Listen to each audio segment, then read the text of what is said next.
Health and safety for what are you doing in there? You found something.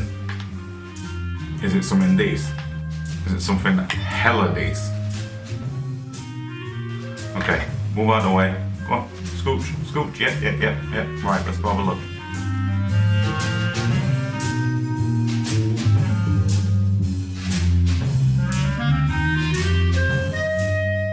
Okay, I'm gonna grab it.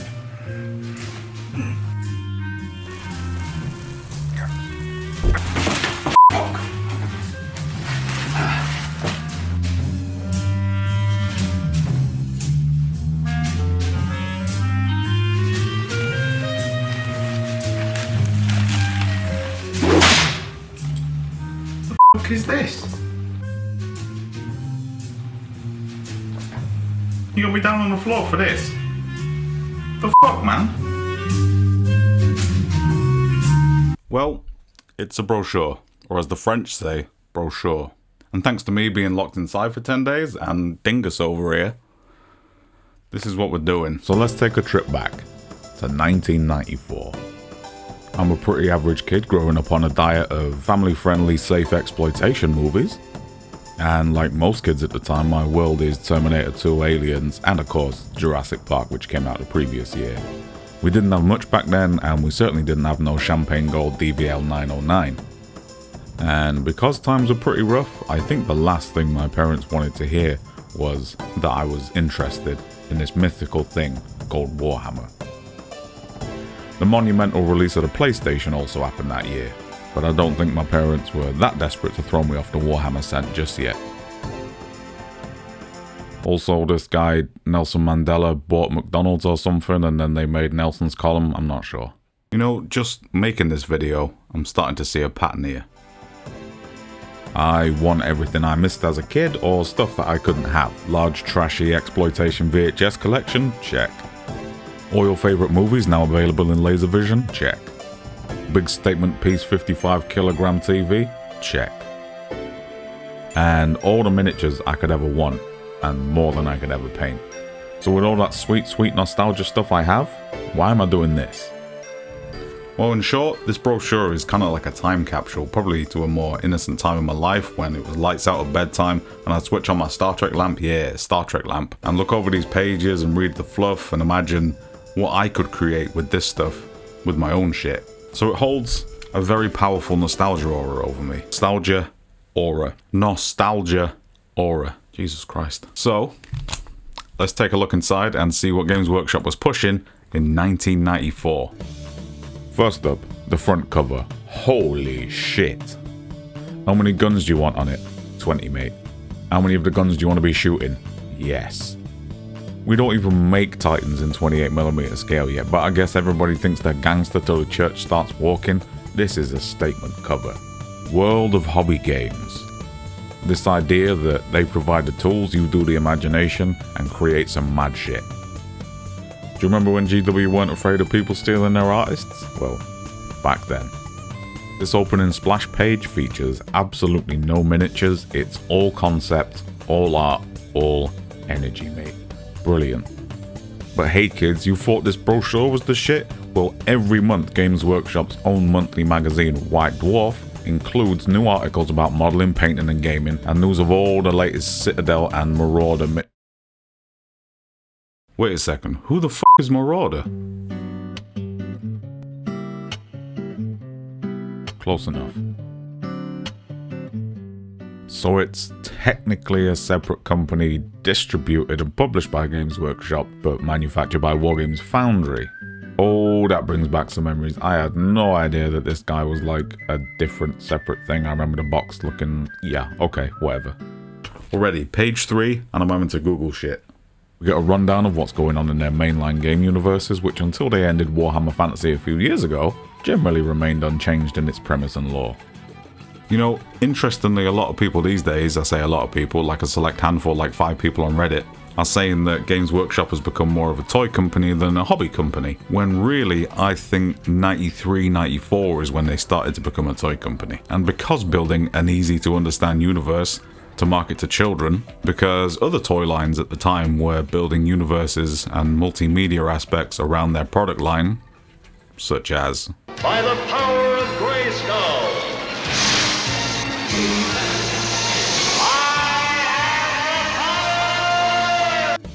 onto 40k, which notably has second billing in this brochure. And a little bit of fluff to let you know who's who. The Emperor is a physical shell, his body broken by demon lords of chaos in ages past. Well, that has most certainly definitely dated. There's like 33 books that cover this one paragraph now. For White Dwarf, feedback is often incorporated into the final published game supplement or model range. That's cute. That's dated. Yeah, this is what we all came here for. Red, blue, yellow, red jumpers, young kids, older cool kids, shit haircuts, bad jumpers, red jumpers, big glasses, green gaming tables, and this kid that just rolled a whole hell of a load of ones. Every Thursday night, your local store runs a games night. To be fair, still a thing. Although in my local shop in Grimsby, they called it Veterans Night, which we used to joke was basically a night for anyone over the age of 12 to attend. And all us kids knew that you weren't worth shit as a painter unless you had a ponytail. 2 Golden Demon finalists? Fuck it, give it to the man with a ponytail. Ooh, Epic Space Marine. I just made a video about that. And let's take a look at these store layouts and designs. They are certainly of a time. I gotta hand it to GW today, their storefront presentation is an incredible, well-oiled machine. They're nothing shy of just beautiful efficiency. Also, published print pictures of kids, can't get away with that these days. Pretty sure these kids didn't sign shit either.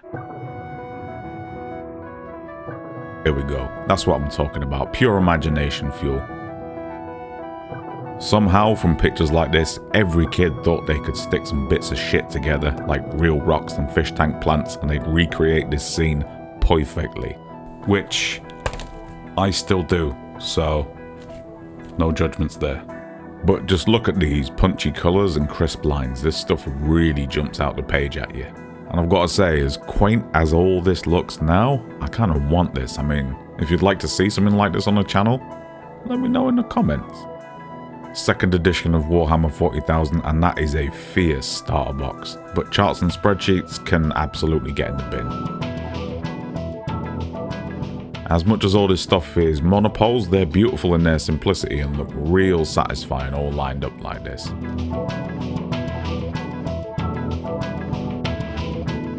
And do you remember the larger units in these sets just kind of being cardboard cutouts? That's kind of hilarious.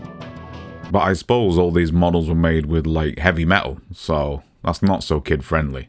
Merry Christmas, little Johnny. Here's some lead poisoning and a broken toe when you drop it. Nice, enjoy. 100 minis in a box, f me sideways. And here's some more Pringles tin terrain. Beautiful.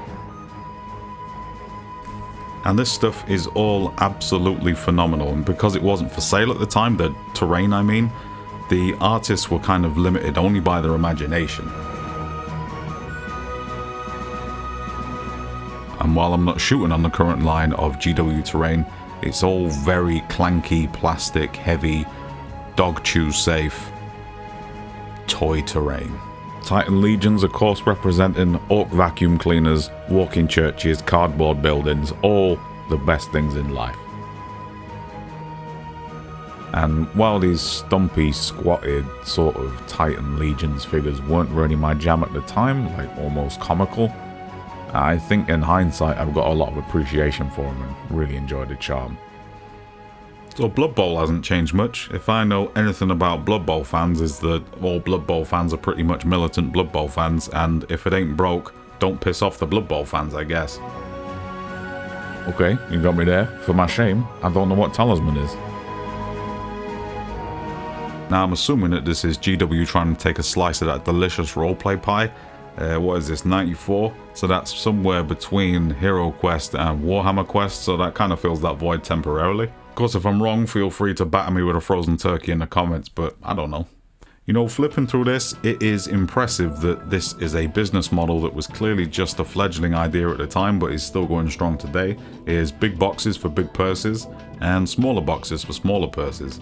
Pretty much a financial, any sort of in-between area to get people into their stuff.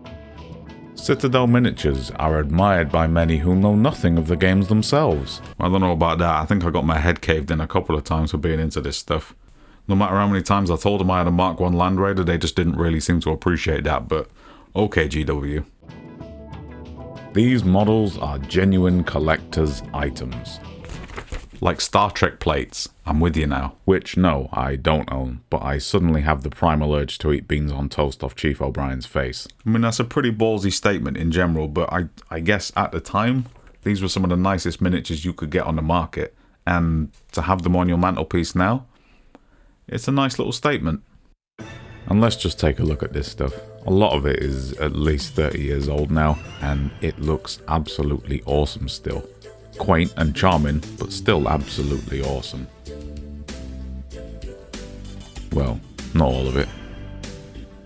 And some of these models, like the Rhino shell, are completely unchanged. That's how you know you've built perfection.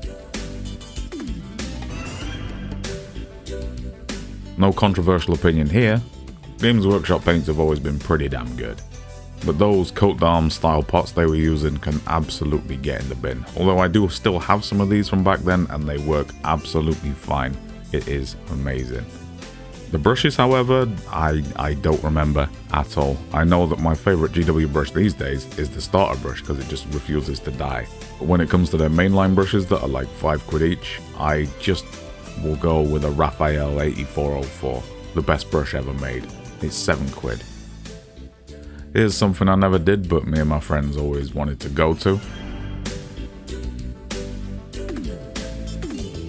A big old day out with participation games, competitions, exclusive one-day only models, and of course, the Golden Demon painting competition, which you weren't gonna fucking win unless you had a ponytail. So Baldy Steve, don't even fucking bother coming.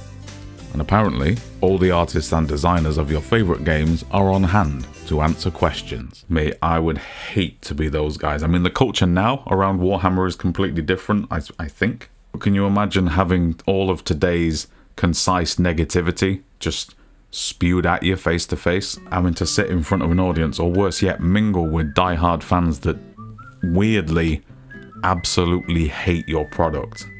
Like on Games Day, John Blanche just sat there like Theoden King in his hall, just gradually getting more and more pissed, so he can deal with all the criticism being thrown at him like chimpanzee shit at the zoo.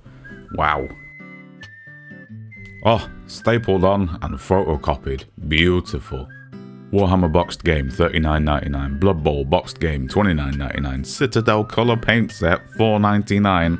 Oh, although accounting for inflation, as cute as these prices look on paper, they're basically the same as they are today.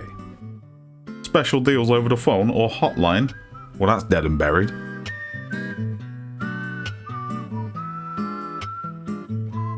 And well, that brings us to a close on this little brochure. Now you might be asking, why did you pick a brochure? I've seen your Space Crusade up there. I've seen that dark world behind you. Why are you digging through this? Well, on the one hand, I knew that doing a video about something as mundane as a brochure would force me to do something interesting with all the camera kit I've got lying around in my house for this 10-day quarantine.